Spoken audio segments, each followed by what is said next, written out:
let me come back to the rage for a second, because I would love to get your advice, or at least hear of some of your learnings over the last decades. Because I recall from our first conversation that, you know, in your 40s, you're a successful doctor, you're a driven workaholic, you had challenges in your marriage, your kids were, at least based on my notes, sort of afraid of you at points because of your rages. That's right. What have you learned about rage and anger? How do you relate to it or metabolize it? And I ask as someone who has a long history of running on anger as maybe a corrosive fuel of sorts. So I would love to just hear you expand on that in any way that makes sense. So there was a great neuroscientist. His name was Jaak Panksepp, P-A-N-K-S-E-P-P, who tragically died a few years ago of cancer. And he distinguished a number of brain systems that we share with other mammals. They include care. He capitalized these. So C-A-R-E, care. Then something he calls grief and panic. Then fear, lust, seeking, play, and rage. These are all brain systems that we have. They're all necessary for mammalian life. They're all necessary. Now, by rage, he means the anger that arises when our boundaries are being transgressed.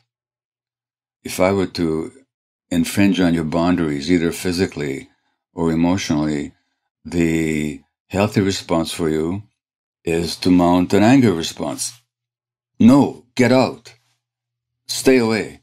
That's healthy. Healthy anger is in the moment. It protects your boundaries, and then it's gone. It's not necessary anymore.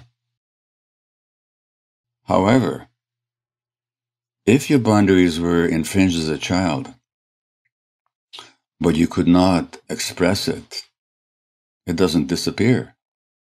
It gets suppressed. It becomes almost like a volcano that's gurgling and bubbling inside you, but it's had no expression. Now, why did you suppress it? Because if you're being, well, you've been very public about this, so I'm sure you'll allow me to mention it, but you've, sometime after you and I talked, you actually publicly acknowledged that you'd been sexually abused as a child. I did. Now, when that's happening to a small child, the last thing you can afford is to be angry. Because if you get rageful at the boundary invasion, you're going to get hurt even more. So suppressing that rage becomes a survival mechanism. Nothing wrong with it. It's the right thing to do. You don't do it, your brain will do it for you automatically as a way of preserving your life or your relative safety. But the rage doesn't go away.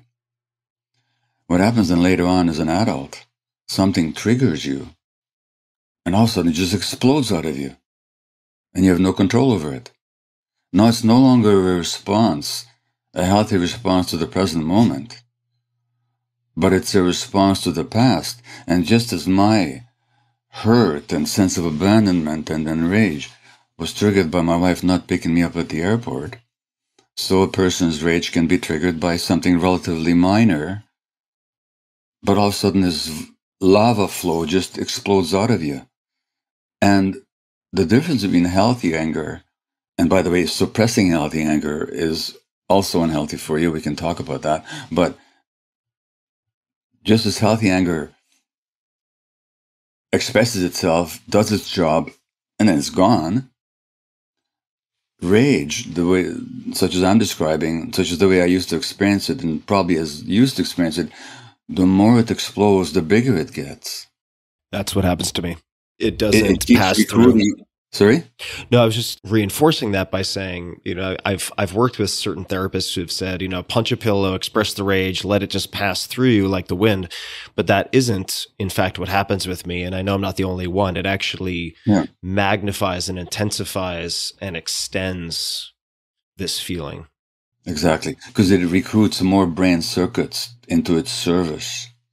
So that's the difference between healthy anger on the one hand, which is an essential boundary defense, And by the way, so much parenting advice in this culture tells parents to force kids to suppress their anger.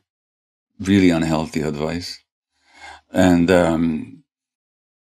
there's healthy anger, then there's that rage that you and I have both experienced.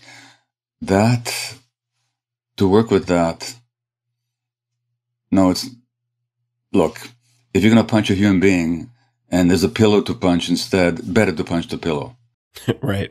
No question about that. But as a technique of dealing with it, no, that's not how you learn to process that rage, because it needs to be processed.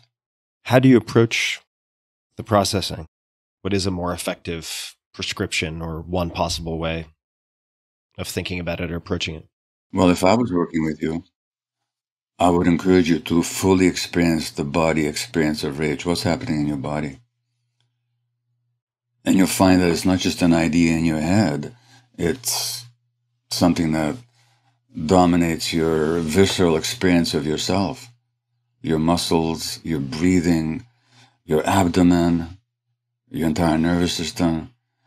And there's ways of just helping you experience it. Experience it by recognizing, raising the awareness of being with it. Now, that there's a wonderful Buddhist lineage spiritual teacher, meditation teacher called Tara Brach, who talks about rain: recognize, allow, investigate, and nurture. So you recognize, oh yeah, this is happening in me right now. Okay, I'm going to allow it. Not allowing it in the sense of I'm going to act it out on somebody else, but I'm going to be with the experience. And then investigate it. Okay, what is this really all about? And then nurture that little person that had to suppress all that rage. It's a nutshell view of it. But in other words, there's ways of working with it through the body that doesn't involve either suppressing it or acting it out, but in experiencing it.